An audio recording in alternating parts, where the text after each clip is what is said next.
देखिए भाई साहब, खिसियानी बिल्ली खंबा नोचे। ये जो लोग धरना दे रहे हैं उनके मन में टीस कोई और है। वो कभी बीजेपी के सदस्य बन जाते हैं, पदाधिकारी बन जाते हैं, कभी वो कांग्रेस के साथ खड़े हो जाते हैं, कभी उनके अपने खुद के जो दवाइयों का कारोबार है उस कारोबार से जोड़ करके डॉक्टरों को देखते हैं और डॉक्टरों को परेशान करके वहाँ से निकालते रहते हैं।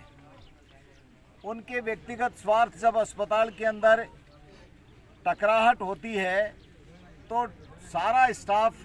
चाहे डॉक्टर्स हों, चाहे नर्सिंग स्टाफ हो, चाहे मेडिकल का अन्य स्टाफ हो, सारे लोग परेशान होकर के राजलदेशर में कोई रहना ही नहीं चाहता है। हमने सरकार से भी कहा, माननीय मुख्यमंत्री जी को भी लिखा है, हमने कलेक्टर साहब से भी मैंने खुद बात की है कि राजलदेशर हो, चाहे रतनगढ़ हो, चाहे अन्य जितने भी मेरे विधानसभा क्षेत्र के चिकित्सालय और जो डिस्पेंसरीज, पीएचसी, सीएचसी हैं, उनके अंदर मेडिकल स्टाफ, डॉक्टर्स लगने चाहिए। अब उन्होंने जोश जोश में कह दिया कि 7 डॉक्टर परमानेंट नहीं लगेंगे तो धरना समाप्त नहीं होगा, और अपने आप मनगढ़ंत कहानियां बना करके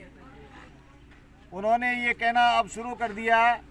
कि एक जनप्रतिनिधि डॉक्टर्स लगने नहीं देना चाहते। कौन सा वो जनप्रतिनिधि है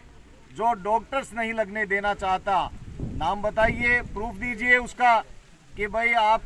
कौन सा ऐसा जनप्रतिनिधि है जो नहीं लगने देना चाहते हैं। मैं कहना चाहता हूं,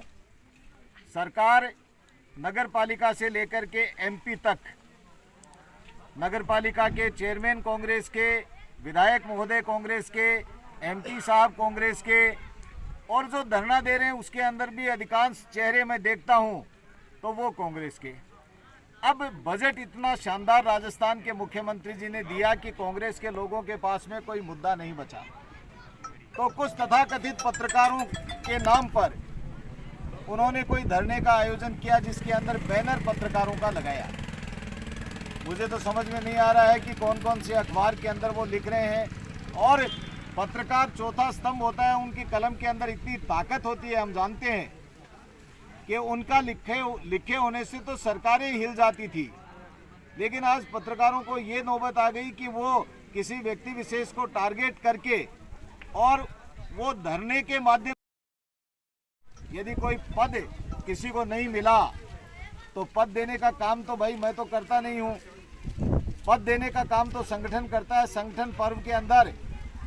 हमारे राजस्थान के भारतीय जनता पार्टी के संगठन ने जो जिनको पद का दायित्व दिया उस दायित्वों से खिन्न होकर के उस तरह से उन्होंने ये धरने का एक तथाकथित आयोजन किया। मुझे तो ये भी मालूम चला है, मुझे पता नहीं है, लेकिन मुझे मालूम चला है कि जो लोग पत्रकार बन रहे हैं वो बीजेपी के पदाधिकारी भी रहे हैं, जो धरना दे रहे हैं वो कांग्रेस के पदाधिकारी भी रहे हैं, और जो धरना दे रहे हैं वो पदों पर रहने वाले व्यक्ति राशन के डीलर भी रहे बताते हैं या हैं। तो मुझे समझ में नहीं आ रहा है कि राशन डीलर बात कर रहा है या पत्रकार बात कर रहा है या कोई बीजेपी का या कोई कांग्रेस का पदाधिकारी बात कर रहा है। ये समझ से मेरे बाहर की बात है। मैं तो ये कहता हूं कि कांग्रेस के लोगों के पास में कोई मुद्दा बचा नहीं था, और मुद्दा नहीं होने के कारण इन्होंने ये इस तरह से